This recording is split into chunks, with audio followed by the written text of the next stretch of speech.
जय मसीह की। Agape worshippers fellowship YouTube channel के माध्यम से हम आपका स्वागत करते हैं और हम धन्यवाद करते हैं परमेश्वर पिता का कि यूट्यूब के माध्यम से परमेश्वर के जीवित वचन को आपके सम्मुख प्रस्तुत करने के लिए प्रभु ने अनुग्रह दिया है। प्रभु का धन्यवाद हो। आइए हम एक दुआ के साथ शुरू करेंगे। जीवित अनुग्रहकारी पिता परमेश्वर, हम आपका धन्यवाद करते हैं और हम आपका स्वागत करते हैं। प्रभु, हम पूरा नियंत्रण आपके हाथ में देते हैं। बोलने पर सुनने वाले के ऊपर आपका अनुग्रह रहे। पवित्र आत्मा, हम आपका स्वागत करते हैं। आप हमारी सहायता करें और आज का जो विषय है प्रभु, अनुग्रह दें कि हम उसे समझ पाएं। हम सारी महिमा आपको देते हैं, प्रभु यीशु के नाम में मांगते हैं, आमीन। आज का जो मेरा विषय है, आशा में आनंदित रहो, रिजॉइसिंग इन होप। जो हम इस बात को पाते हैं पौलुस की पत्री, जो उसने रोमियो की कलीसिया को लिखा, उसका 12 अध्याय, और यदि उसका 12 पद को हम लोग देखेंगे, ऐसा लिखा है, आशा में आनंदित रहो, क्लेश में स्थिर रहो और प्रार्थना में नित्य लगे रहो। तो आज हम लोग पहला खंड को देखेंगे, आशा में आनंदित रहो। हम लोग देखेंगे कि ये होप क्या है, कैसे हम आनंदित रहेंगे। मेरे प्रियो, बाइबल इसके विषय में बतलाती है कि हमें किन बातों की आशा करनी है, किन बातों को हमें देखना है।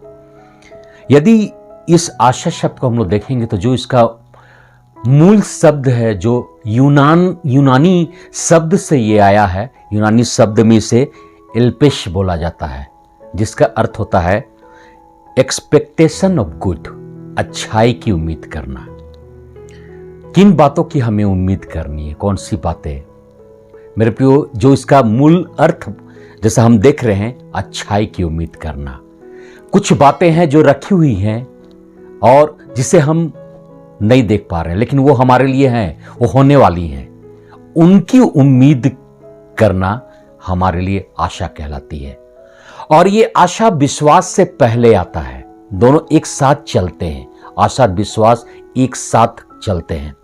और हम लोग इस बात को यदि हम लोग देखें तो जो इसका परिभाषा है, जो पौलुस ने रोमियो की कलीसिया को ही इस बात को बतलाया, जो 8वां अध्याय और उसका 24 और 25 पद को यदि हम देखें तो बाइबल इस बात को बतलाती है, इस आशा के द्वारा हमारा उद्धार हुआ है।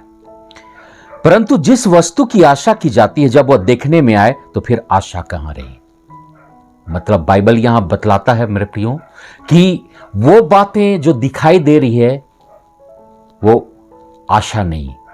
तो आगे क्या कहता है, क्योंकि जिस वस्तु को कोई देख रहा है उसकी आशा क्या करेगा, परंतु जिस वस्तु को हम नहीं देखते यदि उसकी आशा रखते हैं तो धीरज से उसकी बाट भी जोहते हैं। तो बाइबल यहां इस बात को बतला रही है मेरे प्रियो कि दिखाई ना देने वाली वस्तु की बाट जोहना ही आशा है। हम अपने प्रभु यीशु मसीह के दोबारा आगमन की बाट जो रहे हैं। यीशु मसीह ने अपने कलीसिया को, मतलब विश्वासियों की संगति को, उसने कहा कि मैं शीघ्र आने वाला हूं, तुम तैयार रहो, जागते रहो। मेरे प्रियो, ये एक उम्मीद है विश्वासियों के लिए। जब हम इस संसार में हैं, बहुत सारे कष्ट हैं, तकलीफ हैं, लेकिन एक उम्मीद है कि विश्वासियों के लिए हमारा उद्धारकर्ता प्रभु यीशु मसीह आने वाले हैं। और जब वो आएंगे, वो विश्वासियों को अपने साथ बादलों में उठा लेंगे। हम इस उम्मीद के साथ अपने जीवन को बिता रहे हैं और इसलिए हम आनंदित हैं मेरे प्रियो। लेकिन जो प्रभु यीशु की महिमा को नहीं जानते, जो उस विश्वास में नहीं है, तो मेरे प्रियो उनके लिए आशा नहीं है, उम्मीद नहीं है। और ऐसे लोग जिनकी उम्मीद नहीं होती, तो मेरे प्रियो आनंदित नहीं रह सकते हैं। और इसलिए परमेश्वर ने फिलिपी के पत्री में पौलुस के माध्यम से कहा, प्रभु में सदा आनंदित रहो। हम आनंदित क्यों हैं? क्योंकि हमारे पास उम्मीद है कि हमारा प्रभु यीशु मसीह है और वो मेरे लिए कार्य करता है और वो मेरे लिए आने वाला है और मुझे अपने संग और अन्य विश्वासियों को भी अपने संग बादलों में ले जाने वाला है मेरे प्रियो। और हम इस बात से आनंदित होते हैं। तो हमने देखा आशा में आनंदित रहो, जो हमारा आज का विषय है। और मेरे प्रियो, हम इस बात को देखेंगे कि आशा विश्वास को दृढ़ करता है। यह आशा कैसे हमारे जीवन में आता है? यदि हम रोमियो की पत्री और उसका 15 अध्याय और उसका 13 पद को यदि हम देखेंगे तो बाइबल इस बात को बतलाती है कि परमेश्वर जो आशा का दाता है, गॉड ऑफ होप, वो आशा का दाता है। और मेरे प्रियो, वहीं से हमारे लिए उम्मीद आती है।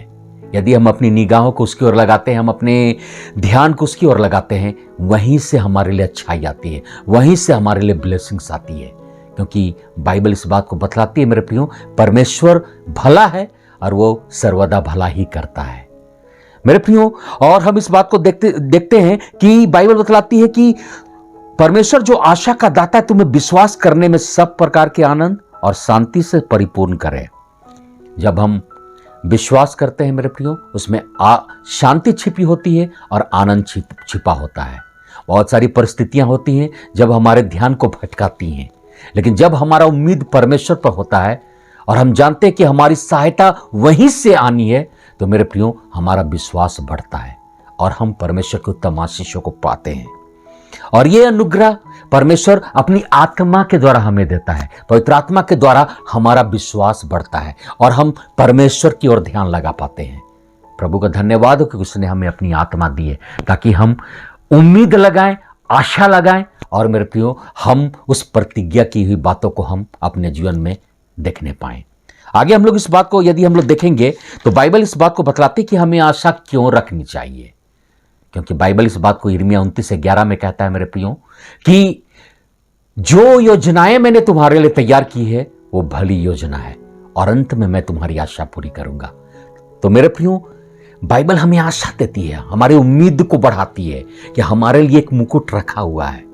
जब हम अपने प्रभु यीशु मसीह के साथ मिलेंगे मेरे प्रियो, निश्चय वो अद्भुत दिन होगा और हमें आनंदित होना है, क्योंकि निश्चय परमेश्वर ने हमारे इन बातों को वचन के माध्यम से बतला दिया है। और हम इस बात को देखेंगे कि मेरे प्रियो, पर हमारी उत्पत्ति से पहले परमेश्वर ने हमारे लिए हर भली बातों को तैयार किया है और मेरे प्रियो उसने हमारे लिए रखा है। हमें उन तक पहुंचना है पवित्र आत्मा के अनुग्रह के द्वारा, वचन की सहभागिता के द्वारा और प्रार्थना में संगति करने के द्वारा। हमें उन अच्छी भली वस्तु तक जो परमेश्वर ने हमारे लिए ठहराया है, हमें उन तक पहुंचना है।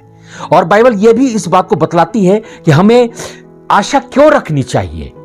इब्रानी की पुस्तक और उसका 10 अध्याय और उसका 23 पद यदि हम लोग देखेंगे तो मेरे प्रियो, बाइबल यहां इस बात को बतलाती है कि इब्रानी 10 और उसका 23 में, आओ हम अपनी आशा के अंगीकार को दृढ़ता से थामे रहें।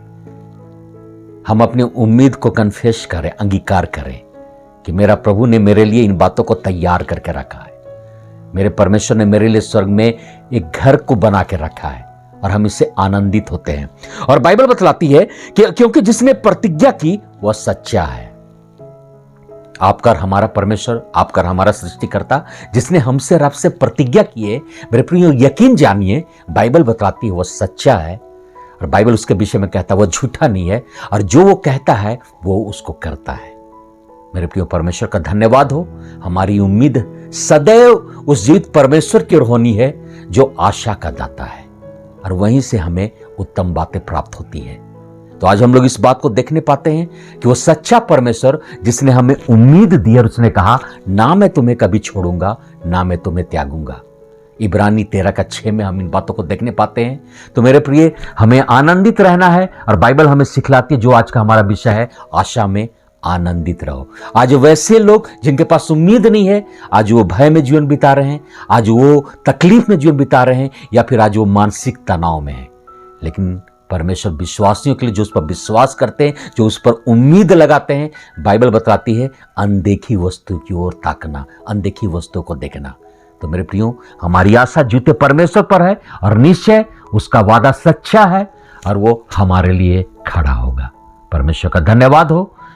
इन छोटे शब्दों के द्वारा, इन छोटे वचनों के द्वारा हमने आज इस बात को देखा है कि कैसे हम आशा में आनंदित रहें, क्योंकि हम जीवित परमेश्वर की महिमा करते हैं जिसने हमें सृजा है अपनी महिमा में, अपने स्वरूप में, और उसने हमें बुलाया। प्रभु का धन्यवाद हो। यीशु के नाम में आमेन।